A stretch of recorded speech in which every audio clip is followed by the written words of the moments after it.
Students, मैं रामनेश उत्तम अपने YouTube channel maths Galaxy app में आप लोगों का स्वागत करता हूं। आज आप लोगों को NCERT 12th क्लास की मैथ पढ़ानी है। 12th क्लास में मैक्सिमा और मिनिमा पढ़ाया जा रहा है, यानी उच्चिष्ट तथा निम्निष्ट पढ़ाया जा रहा है। उसकी आज विविध प्रश्नावली पढ़ानी है। पिछले वीडियो जिन लोगों ने नहीं देखे हैं, डिस्क्रिप्शन बॉक्स में लिंक मिल जाएगी, पिछले वीडियो देख लें ताकि ये आगे की वीडियो, आज का वीडियो समझने में कोई दिक्कत ना हो। और स्टूडेंट्स, मेरे चैनल को ज़्यादा से ज़्यादा सब्सक्राइब करें, लाइक करें और शेयर करें। तो हम टाइम ना बर्बाद करते हुए आज की क्लास शुरू करते हैं। विविध प्रश्नावली 6 यानी इस चैप्टर की विविध प्रश्नावली, आखिरी प्रश्नावली। इसके आपको सेलेक्टेड सवाल बताने हैं। पिछले जितने आप लोगों ने टॉपिक पढ़े इसमें, उन सब के कुछ मिक्स सवाल इसमें दिए गए हैं। तो सभी चैप्टर के सभी टॉपिक्स के एक एक दो दो सवाल आप लोगों को आज बताए जाएंगे ताकि पीछे वाला दोबारा रिवाइज हो जाए। तो हम आज की क्लास शुरू करते हैं। इसका पहला सवाल देखिए, अवकलज का प्रयोग करके निम्नलिखित का सन्निकटन मान ज्ञात कीजिए। तो ये सन्निकटन वाले के सवाल हो जाएंगे दो। तो पहले आपका सन्निकटन का रिवीजन हो जाएगा। तो देखिए, ए नंबर सवाल 17/81 की घात 1/4। इसको आप लिख सकते हैं 16/81 प्लस 1/81। तो 16 1 17। ऐसा इसलिए लिखा जाता है कि हम उस फैक्टर में इसको डिवाइड करते हैं कि 16/81 की घात जब हम 1/4 निकालें तो आसानी से आ जाए। क्योंकि 16 को आप लिख सकते हैं 2 की घात 4 और 81 को 3 की घात 4। बाकी जो बचता है उसको हम अलग कर देते हैं। इसमें कुछ चीज़ें मानी जाती हैं। माना जाता है बड़ा वाला भाग यक्स है, यक्स बराबर 16/81, और जो छोटा वाला भाग है डेल्टा एक्स है, डेल्टा एक्स है 1/81। ये दो चीज़ें मानी जाती हैं। फिर तीसरी चीज़ होती है वाई। वाई आपका वही होता है, इस पूरे की जगह पर हम यक्स मान लेते हैं, पावर जितनी भी हो तो इसको मान लेंगे यक्स की घात 1/4। उसके बाद वाई का मान निकाल लेते हैं। जब यक्स बराबर 16/81, क्योंकि आगे यूज होता है, यक्स का मान 16/81 रख के वाई का मान निकाल लेंगे क्योंकि ये यूज होता है आगे।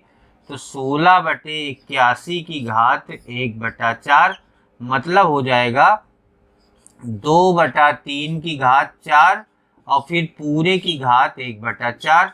4 से 4 कट जाएगा तो ये आपका आ जाएगा 2/3। y का x बराबर 16/81 पर मान 2/3 हो जाएगा। ये आप बाद में भी निकाल सकते हैं, पहले भी निकाल सकते हैं। तो उसके बाद जब y होता है उसका अवकलन किया जाता है। dy/dx बराबर ये हो जाएगा 1/4 यक्स की घात -3/4। इसको आप ऐसा लिख सकते हैं 1/4 और नीचे यक्स की घात 3/4। उसके बाद dy/dx एट पॉइंट निकालेंगे। यक्स बराबर 16/81, यक्स बराबर 16/81 रख के इसका मान निकालेंगे तो आ जाएगा 16/81 की घात 3/4। ये आ जाएगा 1/4, इसको लिखेंगे 2/3 की घात 4 और पूरे की घात 3/4। 4 से 4 कट जाएगा 1/4 और ये आ जाएगा 2/3 की घात 3, मतलब 2 की घात 3 8 हो जाएगा और ये आ जाएगा 27 आपका। ये आ जाएगा 1/32/27 या 27 ऊपर चला जाएगा, 27/32 आ जाएगा। dy/dx आ गया। उसके बाद एक फॉर्मूला होता है डेल्टा y बराबर dy/dx इंटू डेल्टा x। ये फॉर्मूला होता है। dy/dx हमने कितना निकाला है 27/32 और डेल्टा x आपका कितना है 1/81। 27 त्रिका 81, 1/96 आ जाएगा। इसको भाग देंगे तो लगभग दशमलव लगा के 0 बढ़ाएंगे, फिर 0 आएगा .0001 आ जाएगा, 0.01 इतना आ जाएगा, लगभग में ये आ जाएगा। तो y का सन्निकटन मान का फॉर्मूला क्या होता है?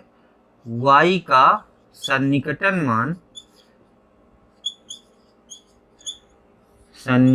मान बराबर फॉर्मूला होता है y plus delta y। y आपका कितना निकला था? y आपका निकला था 2/3 और ये कितना निकला है? 0.01। तो ये आपका आ जाएगा 0.667, जब 2/3 का भाग देंगे प्लस 0.01, जब इसको आप जोड़ेंगे तो 0.677, ये आपका फाइनल आंसर आ जाएगा, यानी y का सन्निकटन मान आ जाएगा। उसके बाद बी नंबर पार्ट देखते हैं इसका। इसमें भी वही प्रक्रिया करनी है। इसको 33 को आपको लिख लेना है 32 + 1 की घात -1/5।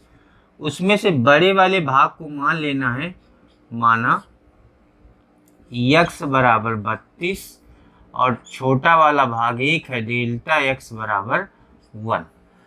32 और 1 में क्यों बनाया है? क्योंकि 32 हो जाएगा 2 की घात 5 और 5 से 5 कैंसिल हो जाएगा, उसका मान आसानी से निकाला जा सकता है। उसके बाद y भी आपको क्या मानना है? y बराबर इस पूरे को x मान लेना है। ये क्या लिखा है इससे आपको लेना देना नहीं है, इसको x लेट कर लेना है और जितनी घात लिखी हुई है आपका y हो जाएगा। y बराबर x की घात -1/5 हो जाएगा। उसके बाद इसको मान अगर निकालेंगे तो इसको ऐसे भी लिख सकते हैं 1/x की पावर 1/5। अब y का मान जब x बराबर 32 है तो देखिए क्या हो जाएगा 1/32 की पावर 1/5।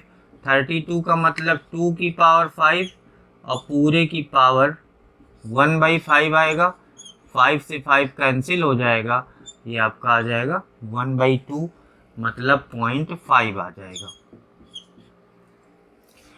फिर इस y का अवकलन किया जाता है dy/dx बराबर, इसका हो जाएगा -1/5 x की पावर -6/5। इसको आप ऐसे लिख सकते हैं -1/5 नीचे ला के x की घात 6/5। तो dy/dx एट x बराबर, x जो आपका आया था 32, x बराबर 32 पर dy/dx निकाल लें, 5 32 की घात 6/5 बराबर आ जाएगा -1/5। 32 को लिखा जाएगा 2 की घात 5 और पूरे की घात 6/5।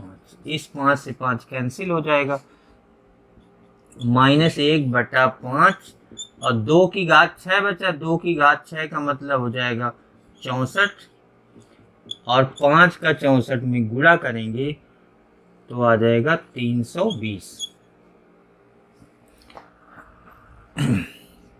उसके बाद डेल्टा y निकालेंगे। डेल्टा y बराबर होता है dy/dx into delta x। dy/dx आपका आया -1/320 और डेल्टा x आपका है 1। तो डेल्टा y आ जाएगा, डेल्टा y बराबर आ जाएगा -1/320, यानी माइनस का 0.003 आ जाएगा, लगभग में ये आ जाएगा। y का सन्निकटन मान क्या हो जाएगा? y का सन्निकटन मान बराबर होता है y plus delta y। y हमने कितना निकाला था? यहाँ से देखिए y हमने निकाला था 0.5 और डेल्टा y कितना निकाला है? -0.003। तो ये आ जाएगा 0.5 -0.003। तो इसमें घटाएंगे 5.5 का मतलब 0.5 मान लीजिए, 0.5 में घटाएंगे तो 0.497, ये आपका y का सन्निकटन मान आ जाएगा। दूसरा सवाल देखिए, सिद्ध कीजिए कि f(x) बराबर log x अपान x द्वारा प्रदत्त फलन x बराबर e पर उच्चतम है। पहला सवाल सन्निकटन का था, ये दूसरा सवाल देखिए, सिद्ध कीजिए कि f(x) बराबर log x अपान x द्वारा प्रदत्त फलन x बराबर e पर उच्चतम है। ये f(x) आपको दिया गया है, f(x) बराबर log x अपान x। सबसे पहले मैक्सिमा मिनिमा के लिए क्या किया जाता है, अवकलन करते हैं। तो इसका अवकलन कर दिया जाए, f' बराबर, इसमें हर और अंश का नियम लगेगा, तो ये आपका हो जाएगा हर x इंटू अंश का अवकलन log x का हो जाएगा 1 अपान x माइनस अंश यानी log x इंटू हर का अवकलन और बटे हर का स्क्वायर, ये इससे कैंसिल हो जाएगा। तो आ जाएगा 1 minus log x upon x square, ये आपका आ जाएगा फर्स्ट डेरिवेटिव यानी अवकलज आ जाएगा। इसको फिर 0 के बराबर किया जाता है, इसको 0 कर दिया जाए तो 1 minus log x upon x square बराबर 0। तो 1 माइनस log x बराबर 0, तो log x to the base e बराबर 1, तो x बराबर आ जाएगा e की पावर 1 यानी x बराबर e आ जाएगा। या दूसरी भाषा में आप ये कह सकते हैं log e का मान 1 होता है, तो log x बराबर log e करेंगे तो x बराबर e आ जाएगा।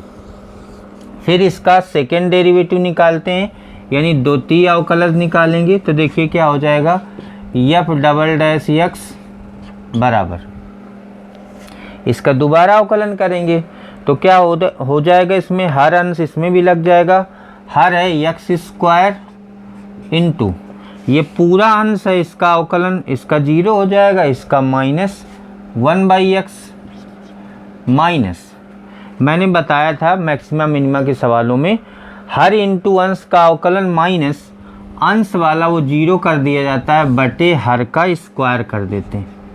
सभी सवालों में ऐसा होता है, जितने बड़े सवाल होते हैं उसमें शॉर्ट करने के लिए ऐसा कर देते हैं, क्योंकि ये अंश ऑलरेडी 0 है यहाँ पर, इसलिए वो वाला पोर्शन हर सवाल में 0 हो जाएगा। तो आपको क्या करना है, हर इंटू अंश का अवकलन माइनस 0 बटे हर का स्क्वायर, उसको हल ही नहीं करना, उसको छोड़ देना है। तो इसको हम हटाए दे रहे हैं, ये आ जाएगा आपका एक x कैंसिल हो जाएगा, ये f'(x) हो जाएगा, एक x और कैंसिल हो जाएगा 1/x³। तो f'(x) जब x का मान कितना है, e है, x बराबर e, तो आ जाएगा -1/e³, जो कि 0 से छोटा है। जब सेकेंड डेरिवेटिव यानी द्वितीय अवकलज 0 से छोटा होता है तब फलन कैसा होता है, उच्चतम होगा। अतः x बराबर e पर फलन उच्चतम है, यही आपको सिद्ध करना था। उसके बाद 7वां सवाल देखिए, मैं इम्पॉर्टेंट क्वेश्चन बता रहा हूँ, हर टाइप का कोशिश की जा रही है, हर टाइप का एक एक क्वेश्चन बताया जाए। ये तीसरा टाइप है आपका। 7वां नंबर देखिए, अंतराल ज्ञात कीजिए जिस पर फलन f(x) बराबर x³ + 1/x³ से प्रदत्त फलन वर्धमान है और ह्रासमान है। तो 7वां सवाल देखिए, यहाँ से स्टार्ट करते हैं। जो भी फलन दिया होता है उसको लिख लेते हैं, फिर उसका x के सापेक्ष अवकलन करते हैं। f' बराबर देखिए क्या हो जाएगा, 3x² माइनस का 3/x⁴ हो जाएगा जब इसका अवकलन करेंगे। उसके बाद इस फर्स्ट डेरिवेटिव को यानी ये जो अवकलन आया है इसको 0 कर देते हैं, 3x² माइनस 3/x⁴ बराबर 0। तो 3x² बराबर 3/x⁴, 3 से 3 कैंसिल हो जाएगा, x⁴ बराबर 1 आ जाएगा। इसका क्यूब रूट ले लीजिए, तो एक्स स्क्वायर बराबर 1 आ जाएगा, यक्स बराबर आपका ±1 आ जाएगा। तो अगर यक्स के ये 2 मान आए हैं तो यक्स का मान कहाँ से कहाँ तक लाइज करता है, माइनस इनफाइनाइट पहला होगा, दूसरा -1 होगा, फिर प्लस होगा, फिर प्लस इनफाइनाइट होगा। यानी यक्स के जो भी मान आते हैं वो माइनस इनफाइनाइट और प्लस इनफाइनाइट के बीच में रखे जाते हैं। फिर देखिए 3 इंटरवल बनेंगे, माइनस इनफाइनाइट से -1, -1 से +1 और 1 से इनफाइनाइट। यहाँ पर हम अंतराल लिखेंगे, यहाँ हम अंतराल लिखेंगे, यहाँ चिन्ह लिखेंगे और यहाँ पर प्रकृति लिखी जाएगी। टेबल बना लेंगे। अंतराल देखिए, माइनस इनफाइनाइट से -1, उसके बाद -1 से +1, फिर 1 से इनफाइनाइट। फिर देखिए ये प्लस है और गुणा ये माइनस है, ये माइनस है, तो माइनस गुणा माइनस ये आपका आ जाएगा >0, यानी पॉजिटिव होगा। ये पहला माइनस और दूसरा प्लस, ये <0 होगा। पहला प्लस और दूसरा प्लस, ये >0 होगा। मतलब ये धनात्मक होंगे दोनों और ये बीच वाला ऋणात्मक होगा, क्योंकि ऋण धन का गुणा ऋण होता है। तो इसमें क्या होगा, जब >0 होता है तो प्रकृति कैसी होती है, फलन वर्धमान होगा। तो वर्धमान इसमें होगा और इसमें भी होगा। वर्धमान का यहाँ पर मतलब है निरंतर वर्धमान से। निरंतर शब्द यहाँ पर लिखा नहीं है, लेकिन वर्धमान का मतलब यहाँ पर निरंतर वर्धमान से है। यहाँ पर आपका हो जाएगा ह्रासमान। वर्धमान फलन है, वर्धमान फलन है और ह्रासमान फलन है, यानी निरंतर वर्धमान फलन है इस कंडीशन पर और इस कंडीशन पर, और इस पर निरंतर ह्रासमान फलन है। ये आपका सलूशन हो जाएगा। 12 नंबर सवाल देखिए, समकोण त्रिभुज की भुजाओं से ए और बी दूरी पर त्रिभुज के कर्ण पर स्थित एक बिंदु है। सिद्ध कीजिए कि कर्ण की न्यूनतम लंबाई ये है। तो इसके लिए सबसे पहले एक समकोण त्रिभुज बनाएंगे। इसका नाम देंगे ABC। इसके कर्ण पर एक बिंदु P है जिसकी भुजाओं से दूरी A और B है। ये A लंबाई है, ये B लंबाई है। अगर ये B है तो ये B हो जाएगा। ये थीटा मान लिया जाए, ये थीटा हो जाएगा। इसको m मान लिया जाए और इसको n मान लिया जाए। उसके बाद पहला ये त्रिभुज ले लिया जाए, त्रिभुज AMP में। त्रिभुज AMP में देखिए क्या हो जाएगा, साइन थीटा बराबर होता है लंब बटा कर्ण। तो लंब है B और कर्ण है AP। तो AP बराबर आपका आ जाएगा B/sin थीटा। तो AP आपका आ जाएगा B cosec theta. 1/sin theta cosec theta होता है। उसके बाद ये वाला त्रिभुज ले लेंगे, त्रिभुज PNC में। त्रिभुज PNC में यहाँ से आपको लेना है cos थीटा। cos थीटा होता है आधार बटा कर्ण, तो हो जाएगा A/CP या PC। तो ये आपका आ जाएगा PC बराबर A/cos थीटा और 1/cos थीटा होता है sec थीटा। तो ये आपका आ जाएगा A sec थीटा। अब कर्ण की लंबाई कितनी है, कर्ण आपका AC है। तो AC बराबर AP और प्लस PC। तो AC बराबर AP की लंबाई देखिए B cosec थीटा है, B cosec थीटा, और प्लस PC की लंबाई है A sec थीटा। इसका AC का यानी कर्ण की जो लंबाई है इसी का आपको अवकलन करना है। तो कर्ण की लंबाई हमने AC मान ली है, इसका अवकलन कर लिया जाएगा। तो DAC/d थीटा, क्योंकि थीटा यहाँ पर चर है, इसका आ जाएगा माइनस का B cosec theta into cot theta plus का A sec theta into tan theta. उसके बाद फर्स्ट डेरिवेटिव को जीरो किया जाता है, इसको जीरो कर दिया जाएगा, माइनस का B cosec theta into cot theta plus का A sec theta into tan theta बराबर ज़ीरो। ये उधर चला जाएगा तो A sec theta into tan theta equal B cosec theta into cot theta. इसको साइन काज में कन्वर्ट कर लेंगे, one up A upon cos theta into sine theta upon cos theta equal B upon sine theta into cos theta upon sine theta. तो देखिए ये क्या हो जाएगा, क्रॉस मल्टीप्लाई करने से कॉस क्यूब थीटा और ए साइन क्यूब थीटा हो जाएगा बराबर बी कॉस क्यूब थीटा। तो कॉस क्यूब थीटा का भाग दे देंगे तो sine cube theta upon cos cube theta बराबर ये ए उधर चला जाएगा, ये बनेगा tan क्यूब थीटा बराबर बी अपॉन ए। तो tan थीटा बराबर बी अपॉन ए की घात 1/3, ये tan थीटा का मान आ जाएगा। फिर इससे साइन और कॉस के मान निकालेंगे, क्योंकि साइन और कॉस के मान इसमें रखे जाएंगे तो इसके लिए छोटा सा त्रिभुज बनाना पड़ेगा।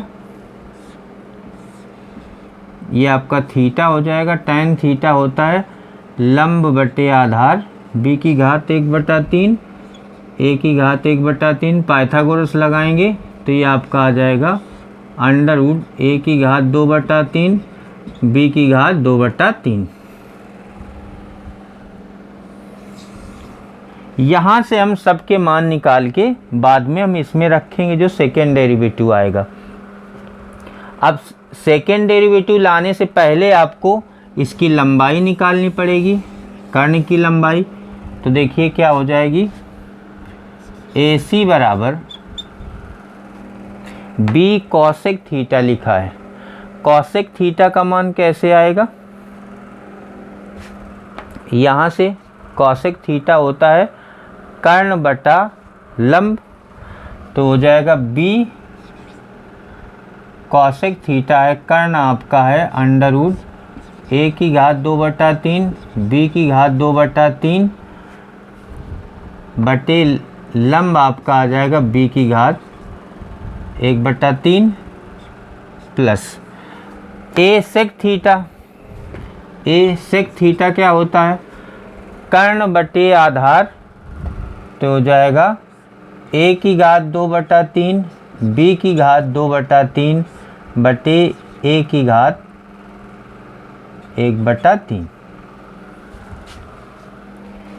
AC बराबर ये सॉल्व होके आ जाएगा अंडर रूट ए की घात 2/3 बी की घात 2/3 और यहाँ पर भाग में घात घट जाएगी तो गुणा में आ जाएगा b की घात 2/3 प्लस ये आ जाएगा a की घात 2/3 अंडर रूट a की घात 2/3 प्लस b की घात 2/3। ये कॉमन आ जाएगा, a की घात 2/3 प्लस b की घात 2/3 कॉमन आ गया, b की घात 2/3 प्लस a की घात 2/3। ये हाफ पावर, ये 1 पावर, तो कितना आ गया, a की घात 2/3 प्लस b की घात 2/3 पूरे की घात 3/2। ये आधी पावर अंडर रूट का मतलब ये 1 पावर, तो ये हो गई 1.5 पावर यानी 3/2। और यही आपको सिद्ध करना था कि इसकी लंबाई ये होती है, लेकिन न्यूनतम लंबाई कहा जा रहा है, तो न्यूनतम के लिए आपको जो फर्स्ट डेरिवेटिव आया था इसका दोबारा अवकलन करना पड़ेगा। तो दोबारा अवकलन किया जाए, d2AC अपॉन d थीटा 2, इसमें प्रथम द्वितीय लगेगा माइनस b बाहर रहेगा, प्रथम फलन कॉसेक थीटा, दूसरे का अवकलन minus cosec square theta plus द्वितीय फलन cot theta into minus cot theta into cosec theta, ये एक का हो गया। फिर प्लस ए, इसमें फर्स्ट सेकेंड लगेगा, प्रथम फलन है सेक थीटा, टेन थीटा का हो जाएगा sec square theta plus tan theta into sec theta into tan theta. तो देखिए माइनस बी का जब अंदर गुणा होगा तो कितना आ जाएगा, B cosec cube theta plus B cosec theta into cot theta plus A sec cube theta और प्लस का A sec theta into tan square theta. बस आपको ये देखना है कि कहीं ये निगेटिव तो नहीं है, ये तो पूरा पॉजिटिव है क्योंकि ये सब मान साइन कॉस टेन के पॉजिटिव हैं, इसलिए ये जो आपका सेकेंड डेरिवेटिव आया है ये पॉजिटिव है। तो आपको ये लिखना है which is greater than zero, यानी d2ac अपान d theta 2 greater than zero है। अतः लंबाई न्यूनतम है। किसकी लंबाई न्यूनतम है, कर्ण की लंबाई न्यूनतम है, यही आपको सिद्ध करना था। पहले लंबाई निकाल ली, फिर उसका नेचर निकाल दिया कि न्यूनतम है कि अधिकतम। तो लंबाई न्यूनतम है, यही आपको सिद्ध करना था। 15 नंबर देखिए, सिद्ध कीजिए कि एक आर त्रिज्या के गोले के अंतर्गत उच्चतम आयतन के लंबवृत्तीय शंकु की ऊंचाई 4r/3 है। ये सवाल आप पिछली एक्सरसाइज 6.5 में कर चुके हैं इसी टाइप का, बिल्कुल थोड़ा सा चेंजमेंट है, मैं वो चेंजमेंट सहित बता दे रहा हूँ क्वेश्चन को। ये पिछला 23 है, 6.5 का 23 नंबर क्वेश्चन था, उसी टाइप का, उसमें लैंग्वेज दूसरी है, यहाँ पर थोड़ी सी अलग लैंग्वेज लिखी गई है, इसको मैं बताने जा रहा हूँ, देख लीजिए, रिवीजन हो जाएगा आपका।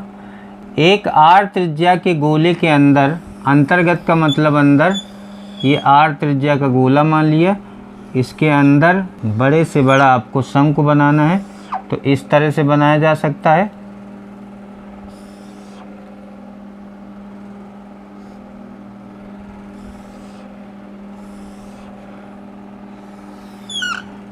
इसकी शंकु की त्रिज्या x मान लीजिए और ऊंचाई इसकी h मान लीजिए। इसकी त्रिज्या आपको दी गई है स्मॉल r, ये O है, ये A है, ये B है, ये C है, इसको मान लीजिए ये O डैश है, और ये आपका D मान लिया जाए। अगर ये इतनी h है, ये पूरा व्यास है, ये CD आपका व्यास है, अगर ये इतनी h है तो ये वाली आपकी जो लंबाई होगी OD वो हो जाएगी 2r माइनस h। ये जो आपकी OD हो जाएगी वो 2r माइनस h हो जाएगी, क्योंकि ये पूरा व्यास 2r होता है, h घटा दी जाएगी तो ये आ जाएगी 2r माइनस h।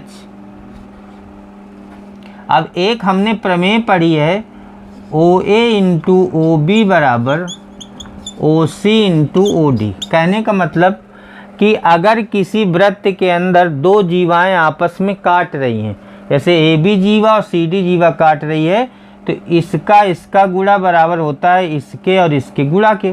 तो OA का मान आपका x है, OB का मान भी x है, OC का मान है h और OD का मान है 2r माइनस h। तो यहाँ से x स्क्वायर क्या हो जाएगा, h into 2r minus h। उसके बाद गोले बेलन का शंकु का आयतन v बराबर होता है 1/3 पाई r स्क्वायर, r का मतलब x हमने माना है, इंटू h, x स्क्वायर का मान रख देंगे ये समीकरण 1 से। तो v बराबर आपका आ जाएगा 1/3 पाई x स्क्वायर की जगह पर आपको ये लिखना है h into 2r minus h, और बाहर भी गुणा है h का, इंटू h। फिर से देख लीजिए 1/3 पाई एक्स स्क्वायर का मान ये हो गया और इंटू एच, फिर से एच हो जाएगा यहाँ। v बराबर पाई अपान 3 एच का गुणा कर देंगे, इधर वाला एच इधर वाला एच, तो 2RH square minus H cube हो जाएगा। उसके बाद एच के सापेक्ष अवकलन कर दिया जाएगा, तो आ जाएगा 4RH माइनस 3H स्क्वायर। उसके बाद इसको 0 के बराबर कर दिया जाएगा, 4RH माइनस 3H स्क्वायर बराबर 0, तो 4RH बराबर 3H स्क्वायर, एक ये H कैंसिल हो जाएगा, 4R बराबर 3H, तो H बराबर आपका आ जाएगा 4R अपान 3। देखिए यही लाना था, उच्चतम आयतन के लंबवृत्तीय शंकु की ऊंचाई यानी H 4R अपान 3 है। एक चीज़ तो सिद्ध हो गई, उच्चतम आयतन आपको सिद्ध करना है। तो जो dV अपान dH आया है इसका दोबारा अवकलन कर दिया जाए तो क्या आ जाएगा, d2V अपान dH2, यानी H के सापेक्ष दोबारा अवकलन करोगे तो कितना आ जाएगा, पाई बाई 3 4RH का हो जाएगा 4R माइनस 6H। उसके बाद H का मान रख दो और चाहे R का मान रख दो, 4R का मान रख दें या H का मान रख दें, H का मान रख देते हैं, तो pi by 3 4R minus 6, H का मान है 4R अपान 3। d2V अपान dH2 का मान H का मान यूज करके रखा जाता है, बाद में जो भी मान होता है, pi by 3 4R minus 8R, pi by 3 minus का 4R माइनस का 4 पाई R अपान 3। तो जो सेकेंड डेरिवेटिव आपका आया d2V अपान dH2, d2V अपान dH2 0 से छोटा है यानी नेगेटिव है। अगर 0 से छोटा है तो आयतन कैसा होगा, उच्चतम होगा। अतः आयतन उच्चतम है। यही दो बातें आपको प्रूफ करनी थी।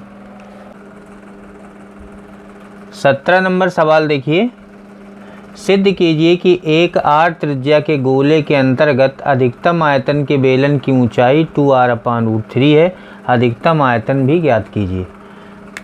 तो कैपिटल R त्रिज्या का आपको एक गोला बनाना होगा, उसके अंदर एक बेलन बनाया जाएगा,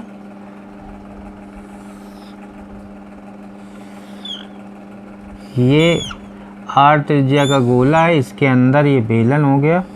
बेलन का कुछ नाम दे देंगे जैसे कि ABCD,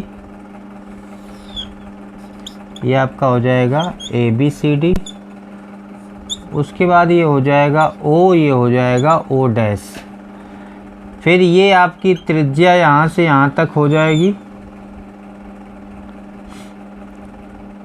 ये त्रिज्या हो जाएगी, इसको आप मान सकते हैं C डैश। उसके बाद ये त्रिज्या आपको दी गई है, गोले की त्रिज्या, माना बेलन की त्रिज्या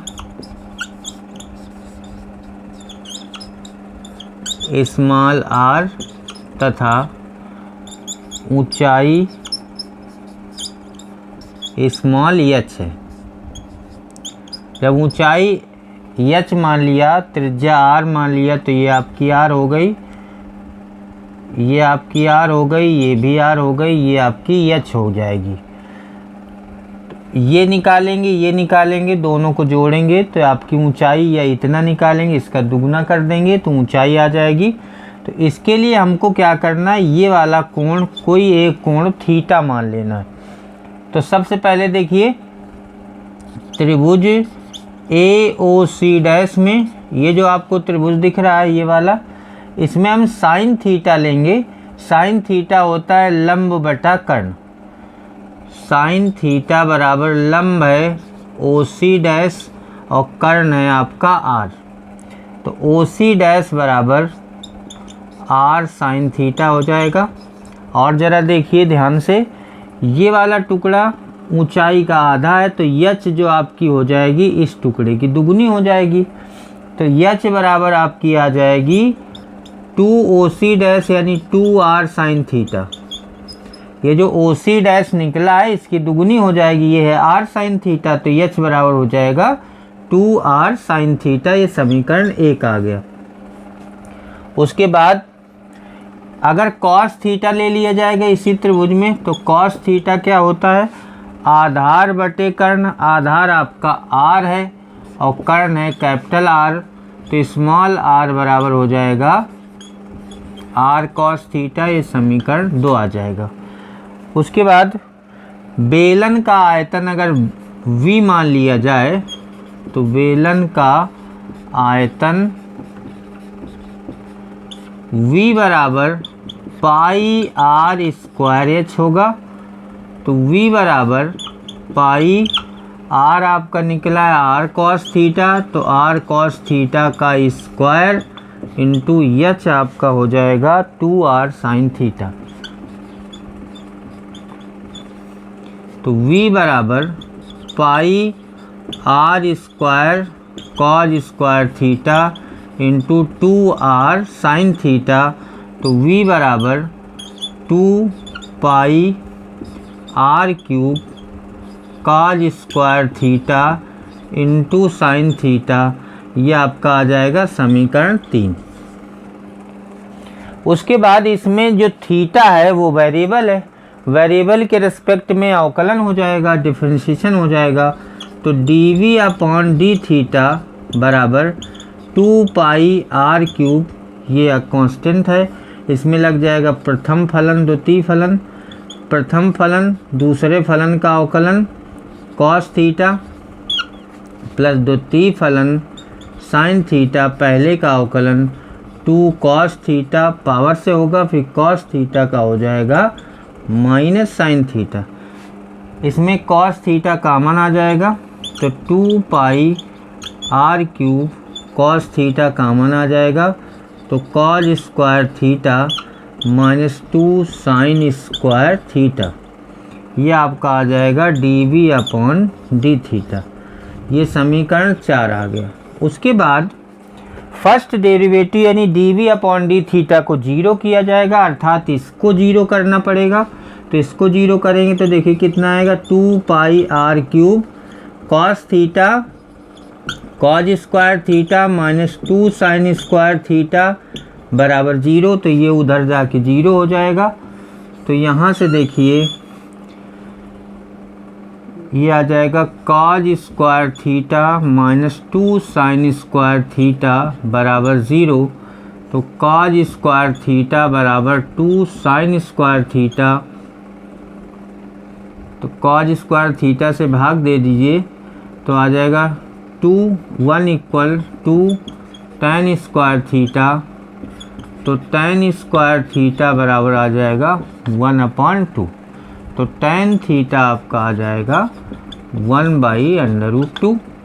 जब tan थीटा इतना आ रहा है तो आपको निकालना है h का मान यानी साइन थीटा के पदों में। तो एक छोटा सा त्रिभुज बना लेंगे।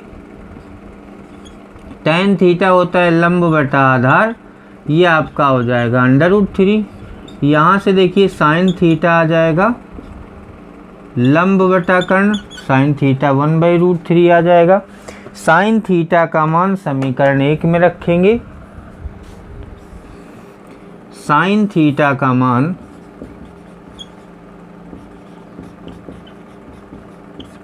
समीकरण 1 में रखने पर देखिए क्या आ जाएगा, h बराबर 2R इंटू 1/√3। तो h बराबर 2R इंटू 1/√3 तो बराबर आ जाएगा 2R/√3। पहली चीज़ सिद्ध हो गई कि बेलन की ऊंचाई 2R/√3 है। दूसरी चीज़ अधिकतम आयतन, तो अधिकतम आयतन के लिए इसका दोबारा अवकलन करना पड़ेगा d2v अपान डी थीटा 2, यानी समीकरण 4 का आपको दोबारा अवकलन करना है। तो ये तो कांस्टेंट रहेगा, ये प्रथम फलन दूसरे का अवकलन 2 पाई R क्यूब प्रथम फलन कॉस थीटा, प्रथम फलन कॉस थीटा, दूसरे का अवकलन इसका क्या हो जाएगा 2 कॉस थीटा माइनस का 2 कॉस थीटा साइन थीटा, और माइनस इसका क्या हो जाएगा माइनस का 4 sign theta cos theta, bracket close हो जाएगा। मैंने बताया था जितने भी सवाल होते हैं अगर गुणनफल में प्रथम फलन गुणते दूसरे का अवकलन प्लस दूसरा फलन वो 0 हो जाता है, क्योंकि दूसरा फलन ऑलरेडी हम शून्य कर चुके हैं। यहाँ से देखिए जब ये 0 कर दिया जाता है इसलिए दूसरे को नहीं लिखा जाता। तो प्रथम फलन गुणते दूसरे का अवकलन प्लस दूसरा फलन आपका 0 हो जाता है, उसको लिखने की ज़रूरत नहीं है। दूसरा फलन और पहले का अवकलन उसको आपको लिखने की ज़रूरत नहीं, केवल इतना ही लिखा जाएगा। तो ये कितना हो जाएगा 2 pi R cube cos theta into -6 time of sine theta cos theta, तो माइनस का 6 दूनी 12 pi R cube sine theta into cos square theta. अब देखिए सेकेंड डेरिवेटिव कितना आ रहा है, सेकेंड डेरिवेटिव आपका ऋणात्मक आ रहा है, लेस देन 0, अतः आयतन उच्छिष्ट होगा या उच्चतम होगा। आयतन अधिकतम सिद्ध करवा रहा है तो अधिकतम होगा लिखेंगे, अधिकतम है। दोनों बातें सिद्ध हो गई। अब इसका आयतन भी मान पूछ रहा है, आयतन का मान। तो अगर आयतन का मान आपसे पूछ रहा है तो उसको आप समीकरण 3 में रख देंगे। कॉस थीटा साइन थीटा का मान निकाल कर समीकरण 3 में रख देंगे। तो देखिए वी मैक्स आपका हो जाएगा 2 pi R cube, 2 pi R cube cos square theta. Cos theta का मान जैसे साइन थीटा निकाला है तो वैसे कॉस थीटा भी निकाल लीजिएगा। तो कॉस थीटा आपका आ जाएगा आधार बटा कर्ण, मतलब √2 अपॉन √3 आ जाएगा। यही जब निकाल लेना, यहाँ से कॉस थीटा का मान आ जाएगा √2 अपॉन √3। बाद में निकाल लेना है, पहले ही दोनों मान निकाल लेना। अब कॉस साइन के मान इसमें रखने, तब वी मैक्स आएगा, क्योंकि वी अधिकतम है तो इसको लिखा जाएगा V max equal 2 pi R cube cos theta का स्क्वायर, तो इसका आ जाएगा 2/3 इंटू साइन थीटा का मान 1/√3, पहले ही निकाल चुके हो। तो कितना आ जाएगा 4 पाई आर क्यूब अपॉन 3√3। ये इसका अधिकतम मान हो जाएगा, आयतन का अधिकतम मान, यानी वी मैक्स हो जाएगा। तो 3 चीज़ें आ गई, 2 चीज़ें आपसे सिद्ध करवाई जा रही थी, तीसरा अधिकतम आयतन ज्ञात करवाया जा रहा था। तीनों चीज़ें आपकी आ गई। 18 नंबर सवाल देखिए, सिद्ध कीजिए कि अर्ध शीर्ष कोण अल्फा और ऊंचाई h के लंबवृत्तीय शंकु के अंतर्गत अधिकतम आयतन के बेलन की ऊंचाई शंकु के ऊंचाई की 1/3 है और बेलन का अधिकतम आयतन 4/27 पाई h cube tan square alpha है। तो देखिए एक शंकु बनाएंगे, एक शंकु बनाया जाएगा, उसके अंदर बड़े से बड़ा बेलन बनाया जाएगा। इस शंकु का अर्ध शीर्ष कोण अल्फा दिया है और इसकी ऊंचाई आपको h दी गई है, इसकी ऊंचाई h दी गई है। मान लेते हैं, माना एक बेलन इसके अंतर्गत यानी इसके अंदर है, जिसकी त्रिज्या स्मॉल r है और ऊंचाई h डैश है। इसका नाम दे देते हैं A B P, इसको O मान लो, इसको O डैश मान लो और इसको मान लो A डैश, इसको B डैश, कुछ भी मान लो। मानने से कोई इसमें अंतर नहीं आएगा सवाल में। अब आपको क्या करना है, अगर ये R है तो ये R है। बेलन की माना बेलन की त्रिज्या स्मॉल r तथा ऊंचाई h डैश है, अगर ऊंचाई एच डैश है तो आयतन आपका हो जाएगा, आयतन v बराबर हो जाएगा pi R square H dash. आयतन यहाँ पर लिखा जाएगा, आयतन v बराबर हो जाएगा pi R square H dash. ये आपका समीकरण 1 हो जाएगा। लेकिन अभी आपको एच डैश निकालना बाकी है, तो एच डैश कैसे आएगा? अगर एच में हम इतना घटा दें तो आ जाएगा। अब ये निकालने के लिए आपको क्या करना पड़ेगा? त्रिभुज पी ओ बी डैश में देखिए, अगर कॉट अल्फ़ा ले लिया जाए, कॉट अल्फ़ा, तो क्या आ जाएगा? कॉट अल्फ़ा बराबर हो जाएगा आधार बटे लंब। आधार है OP और लंब है R, तो OP बराबर हो जाएगा R कॉट अल्फ़ा। इसको आप समीकरण 2 मान लें। उसके बाद एच डैश बराबर, यहाँ से चित्र से देखो, एच डैश ये है और ये पूरा एच है। एच डैश में अगर OP घटा दें तो एच डैश बराबर हो जाएगा H माइनस OP। तो एच डैश बराबर, एच आपका कितना है? एच है। OP कितना है? R cot alpha. ये आपका समीकरण 3 आ जाएगा। फिर हम ये मान एच डैश का मान समीकरण 1 में रख देंगे। तो समीकरण 1 से आपका v बराबर हो जाएगा pi R square H dash. H dash का मतलब h minus R cot alpha. ये आपका आयतन का हो जाएगा मान, और इसको आप समीकरण 4 लिख देंगे क्योंकि इसके आगे ज़रूरत पड़ेगी। उसके बाद r का अंदर गुणा कर देंगे, H R square minus R cube cot alpha. इसका r के सापेक्ष अवकलन करेंगे, dv अपॉन डी आर बराबर pi 2HR minus 3 R square cot alpha. फिर ये फर्स्ट डेरिवेटिव है, इसको 0 के बराबर किया जाएगा, pi 2HR minus 3 R square cot alpha बराबर 0। r कॉमन हो जाएगा तो 2H minus 3R cot alpha बराबर 0।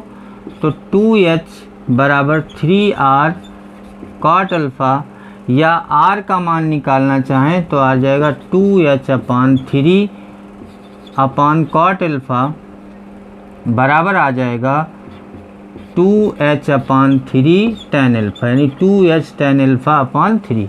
ये आपका r का मान आ जाएगा। उसके बाद ये जो r का मान आएगा ये हम समीकरण 3 में रखेंगे।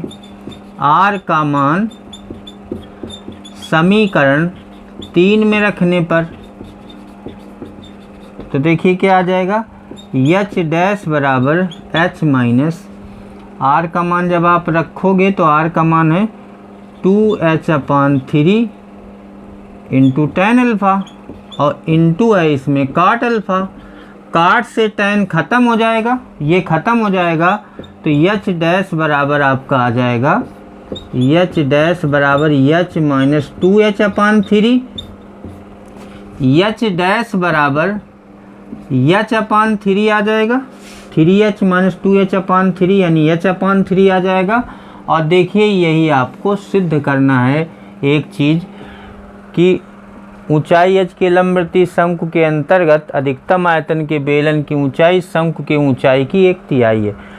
तो बेलन की ऊंचाई शंकु की ऊंचाई की 1/3, एक चीज़ सिद्ध हो गई। अब इसका आयतन अधिकतम सिद्ध करना है, उसका मान भी निकालना है। तो अधिकतम आयतन के लिए आपको दोबारा अवकलन करना पड़ेगा। ये जो dv अपॉन डी आर आया था इसका दोबारा अवकलन कर दिया जाए, तो d2v अपॉन dr2 बराबर इसका क्या हो जाएगा, पाई 2H minus 6R cot alpha. अब इसका मान निकाल लिया जाए। ये कैसे डिसाइड करेंगे कि धनात्मक है कि ऋणात्मक है? तो चाहे आप R का मान रख दें और चाहे H का मान रख दें। तो R का मान रख दें 2H upon 3 tan alpha, 2H minus 6 into 2H upon 3 tan alpha. Into cot alpha, tan से कॉट ख़त्म हो जाएगा तो हो जाएगा पाई 2h माइनस 4h, तो माइनस का आ जाएगा पाई इंटू 2h माइनस का 2πh जो कि 0 से छोटा है। सेकेंड डेरिवेटिव 0 से छोटा है यानी d2v upon dr2 is less than 0, अतः आयतन v अधिकतम होगा। आयतन v अधिकतम है। इस अधिकतम मान को आपको निकालना है, तो इस मान को निकालने के लिए हम इस r का मान समीकरण 4 में रख देंगे, तो ये v मैक्स आ जाएगा। v मैक्स बराबर पाई r स्क्वायर, r का मान है 2h upon 3 tan alpha, 2h upon 3 tan alpha का स्क्वायर ब्रैकेट के अंदर h minus 2h upon 3 tan alpha into cot alpha. तो देखिए कितना आ जाएगा, pi into 4h square tan square alpha upon 3, और इस tan से कॉट ख़त्म हो जाएगा, h minus 2h upon 3, h अपान 3 आ जाएगा, ये 9 आएगा, सॉरी ये tan से कॉट ख़त्म हो जाएगा, h minus 2h upon 3, h अपान 3 आएगा।